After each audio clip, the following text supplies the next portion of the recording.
Hello, हाँ, आप सब कैसे हैं? आशा करता हूँ आप सब ठीक होंगे। तो आइए देखिए, हम हिस्ट्री पढ़ा रहे थे, तो हिस्ट्री आज आगे की क्लास है। लेंगे हम वैदिक सभ्यता या वैदिक संस्कृति को बता दिए थे, बाकी हम एक बार फिर से रिवाइज कर दे रहे हैं। आप सब देखिए, वैदिक सभ्यता या वैदिक संस्कृति क्या थी। तो मतलब वैदिक सभ्यता वैदिक संस्कृति दो भागों में विभाजित थी। ऋग वैदिक काल एक भाग था, दूसरा भाग था उत्तर वैदिक काल। तो ऋग वैदिक काल जो था 1500 से 1000 BC था, और उत्तर वैदिक काल 1000 से 600 BC था। वैदिक संस्कृति के बारे में ज्ञान हमें वेदों से प्राप्त होता है। वैदिक संस्कृति जो है उसके बारे में जानकारी हमें जो है वेदों के जरिए हमें वैदिक संस्कृति के बारे में जानकारी मिलती है। वेद का शाब्दिक अर्थ है ज्ञान होता है। मतलब वेद का शाब्दिक अर्थ मतलब जो शाब्दिक अर्थ वेद का होता है वो ज्ञान होता है। वेद 4 प्रकार के होते हैं: ऋग्वेद, सामवेद, अथर्ववेद, 3 वेद हो गए। उसके बाद जो है आइए देखिए आगे दिखाते हैं। सामवेद गीत प्लस संगीत वर्णन, इसको हम बताए ही थे।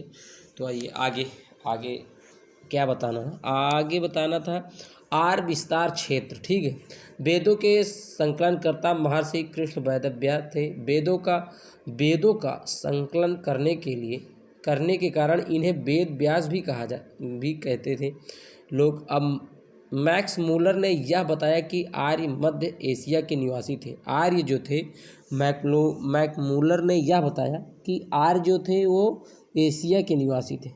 आर्य विस्तार क्षेत्र, आर्य का विस्तार क्षेत्र क्या था, मतलब आर्य के विस्तार क्षेत्र के बारे में हम आपको बताएंगे।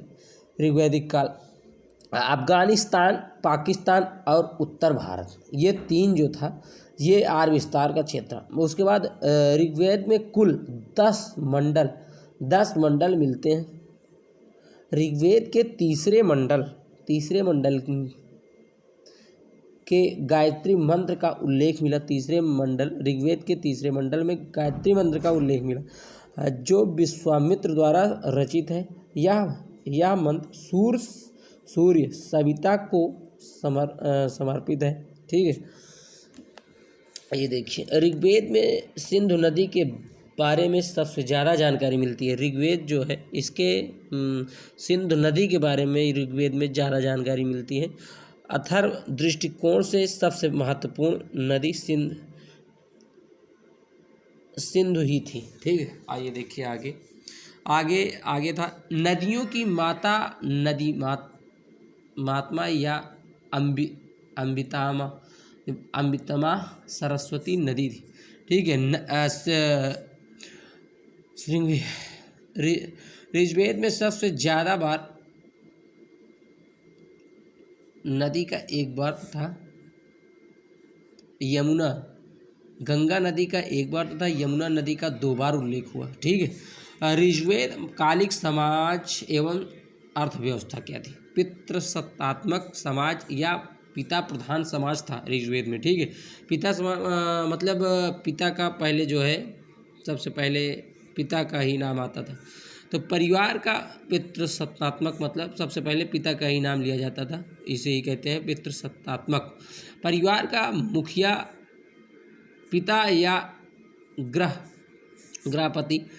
समाज में सती प्रथा, बाल विवाह, विधवा जीवन नहीं या परंतु नियोग प्रथा प्रचलित थी। ठीक है, ये ऋग्वेद के काल में, ऋग्वेद के सब टाइम में इस समय राजा को एक उपहार दिया जाता था। राजा को इसे बलि कहते थे, बलि उपहार में दिया जाता था। ठीक है, ऋग्वैदिक काल के लोग सबसे पहले किस फसल का उत्पादन किए? तो सबसे पहले जौ, यह मतलब जौ का उत्पादन किए। ठीक है, प्राचीन नवीनी जो थी नदी, उसको हम आपको बताएंगे। आइए देखिए, अक्सनी, इसका जो है प्राचीन नाम है अक्सनी, और नवीन नाम है इसका चेनाब नदी। विपाशा प्राचीन नाम है, ब्यास नदी, विपाशा को ही ब्यास नदी कहते हैं, नवीन नाम है। ठीक है, उसके बाद है परुषणी, इसको प्राचीन नाम, ये रावी नदी, इसका नवीन नाम सतुलज नदी, गोयल कोयल का जो है गोमती नदी और सरस्वती का है घग्गर नदी। ठीक, सभा सभा एवं समिति नामक दो संस्थाएं होती थी, दो संस्थाएं ऋग्वैदिक काल में होती थी। सभा एवं संस्कृति नामक जो थी, जो राजा का चयन करती थी, ये राजा का चयन करती थी। सभा और समिति नामक दो संस्थाएं थी जो कि राजा का चयन करती थी। सभा समिति को प्रजापति की दो पुत्रियां कहा गया, प्रजापति की दो पुत्रियां कहा गया सभा समिति को। ठीक, धन्यवाद। आज की क्लास यहीं रहेगी। आगे की क्लास हम आपको बताएंगे धार्मिक स्थिति। धार्मिक स्थिति, इस काल के सबसे महत्वपूर्ण देवता इंद्र थे। धार्मिक स्थिति में दूसरे महत्वपूर्ण देवता थे अग्नि थे, इन्हें यज्ञ का देवता कहा जाता था। ठीक है, धन्यवाद। आज की क्लास यहीं तक रहेगी।